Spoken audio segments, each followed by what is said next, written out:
শাকিব খানের তাণ্ডব সিনেমার সেটে জয়া আহসান কি করছে, এটা অনেকের প্রশ্ন।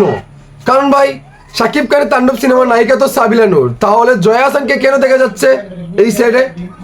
এবার আসেন পয়েন্টে এসে জয়েন্টের কথা বলে আপনাদেরকে নিয়ে। হ্যালো এভরিওয়ান, আসসালামু আলাইকুম। আশা করি সবাই ভালো আছেন, সুস্থ আছেন। দেশ বিদেশে যারা সাকিবিয়ান রয়েছেন তাদেরকে অসংখ্য ধন্যবাদ। এমনকি সিনেমা প্রেমিক ভাই যারাও আমাকে দেখছে না কেন, আপনাদেরকেও ভালোবাসা অবিরাম। তাণ্ডব সিনেমাতে শাকিব খানের বিপরীতে অভিনয় করছে ছোট পর্দার অভিনেত্রী সাবিলা নূর, কিন্তু জয়া আহসানকে কেন দেখা যাচ্ছে? এবার পয়েন্টে এসে কথাগুলো বলেই ফেলে। তাণ্ডব সিনেমাতে জয়া আহসান থাকছে রিপোর্টার হিসাবে, মানে একজন সাংবাদিক হিসাবে দেখা যাবে জয়া আহসানকে। কি হবে, কি ঘটাবে রায়হান রাফি, কি ঘটাবে রে ভাই?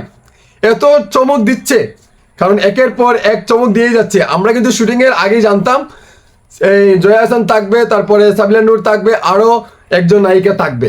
কিন্তু ভাই এই যে চমকটা দিচ্ছে, মানে জয়া আহসান রিপোর্টার হিসাবে থাকবে, এটা চমক না একটা? তাহলে দেখবেন এই তাণ্ডব সিনেমা কি তাণ্ডব ঘটায়, মানে এমন তাণ্ডব ঘটাবে, বরবাদ তুফান সব কিছুকে তাণ্ডবময় করবে শাকিব খানের আপকামিং সিনেমা তাণ্ডবে। তাণ্ডবে এমন একটি হাইপের সিনেমা, মানে এমন একটি গল্প, বিগ বাজেটের সিনেমা, এত সুন্দর একটা চমক নিয়ে আসছে আমাদের রায়হান রাফি। কারণ জানে, মানে এখানে তো হচ্ছে গেলো কম্পিটিশন না হলে কোনো কিছুতে জিতা যায় না। কারণ কম্পিটিশনটা হচ্ছে গেলো বরবাদে যদি এত কোটি টাকা ব্যবসা করতে পারে, এত বিগ বাজেটের দিয়ে সিনেমা করতে পারে, তাহলে আমি কেন পারবো না? আমার সিনেমাটাও তেমন হাইপের যেতে হবে। কারণ নাটকের প্রথম একটি সিনেমা করে মেহেদী হাসান লালে লাল হয়ে গেছে, টাকা আর টাকা। এই একটা কম্পিটিশন থাকা খুবই দরকার আমি মনে করি।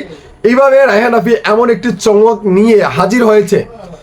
আর মাত্র কয়টা দিন, তাহলে দেখবেন একের পর এক চমক। টিজার দেখবেন, ট্রেলার দেখবেন, লুক দেখবেন, ফার্স্ট লুক দেখবেন, সেকেন্ড লুক দেখবেন। ইতিমধ্যে শাকিব খানের 80% শুটিং হয়ে গেছে, কিন্তু আর মাত্র 20% কাজ রয়েছে। তারপরে দেখবেন একের পর এক চমক কাকেই বলে। আচ্ছা দর্শক, তাণ্ডব সিনেমা যে নায়িকা রয়েছে বা রিপোর্টার রয়েছে, আপনাদের পছন্দের মতো হয়েছে কিনা তা অবশ্যই কমেন্ট বক্সে জানাবেন।